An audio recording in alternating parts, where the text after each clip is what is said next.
Well, welcome to another edition of Carnivore Bites. I'm your host, Jeff Sherman, along with Dr. Eric Lopkin. And Dr. Lopkin, I guess Bernie had some heart issues today, I believe, correct?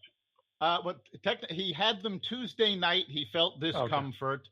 At the time that we're recording this, he has come out of surgery. He has had 2 stents put in because he had an arterial blockage. Well, now, so much for socialized medicine, huh? Yeah, right. You'll notice he's not relying on socialized medicine to treat this. But it really does bring up the concern. Is he capable of running through a whole campaign, never mind actually serving as president? I think it brings up huge questions. And I think the beneficiary is who, Dr. Lopkin? I would say the beneficiary is Elizabeth Warren. I mean, her and Bernie's platforms are the closest in alignment. I think his supporters, if they start going, oh, well, he's not going to make it through the election, he's not healthy enough, they're going to start taking a good hard look at her, which if she combines her own following with Bernie's, gives her a major lead. She would win. She's already, I think. Yeah, well, Biden is all. Biden. I mean, we've said that she's probably going to win the nomination anyway, but this actually changes the math of the primary, because now, assuming Bernie suddenly becomes a non-entity in the primary, all of the candidates that are left have to train their guns on Warren. They don't have another choice. Right now, Warren, Sanders, and Biden are all within about 2 or 3 points of each other. So they sort of have to, pick and choose their targets. If Warren manages to take Sanders' following, that's it. She's the front runner, which means they all have to target her. And there's a lot of skeletons in her closet. There's a lot that's not going to go down well with a general electorate. So just give a couple if you don't mind. Well, first of all, there's the whole Native American thing. Remember, she took the genetic test, which showed that she didn't even have enough Native American DNA. She had less Native American DNA than a native-born European has. But she used her designation as Native American to get into college, to get scholarships for college. This is fraud. Now, it's too late for her to be prosecuted about any of it. It's long since past any kind of statute of limitations. But if they start hitting her with all of these little things, she's a fraud. 2, she's not a true progressive. Remember, she used to actually be a Republican. If yes. If they beat she's her a very up big enough, she's been an opportunistic person all her life, starting with the Native American thing.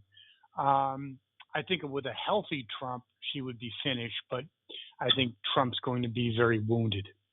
Trump is definitely going to be wounded. And that's really the point of the impeachment process, is to wound him. And he's feeding into it because he just tweeted some literally not just BS, I mean the word BS. You just don't do that as president. Yeah, he needs to stop. He's just feeding the beast. If he would stop tweeting and just let the process go through. I mean, take a look at all of the investigations that have gone on so far. They look at a document, they make a big deal, they play it up to the media, and then they have the hearing. And it all falls apart in the hearing because they really don't have a case. If he happen again, but he can't help himself. First of all, he's become unhinged, and I actually can't blame him. He is a human being. He is, and if you were under that, even Dr. Eric Lopkin, under that kind of an assault, you'd be freaking out too. Oh, absolutely. I mean, I completely understand why he's so aggravated, why he's so upset. The whole thing was BS. I mean, there was nothing behind any of this nonsense. And no one's really protecting him. The GOP's not. McConnell's not. No one's really coming to his defense. And I think, and here's a little historical fact from Mr. Sherman. Do you know that Nixon was not probably going to be removed until the economy started tanking? That's a fact. Or right. There was not a big likelihood. But as the economy shows signs of increasing weakness, and obviously when you have impeachment and everything else, Trump will become more vulnerable. What do you think?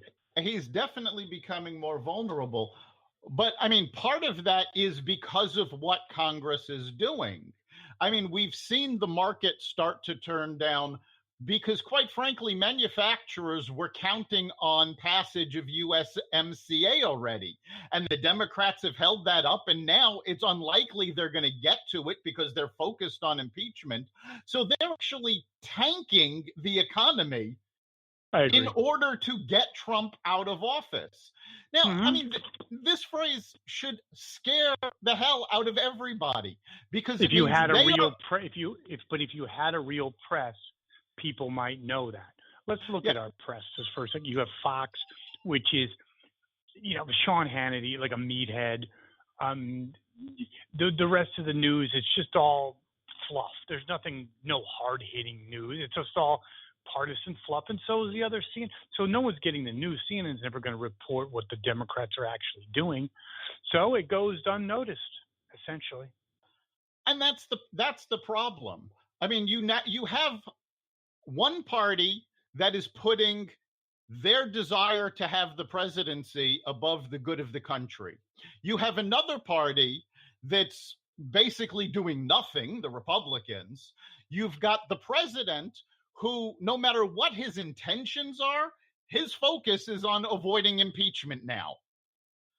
So, I said when we were on the air on Friday that no matter who wins this, the American people lose.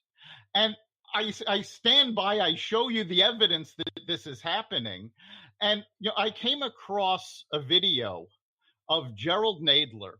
Oh, God. And he stated, now this is actually from the Clinton impeachment.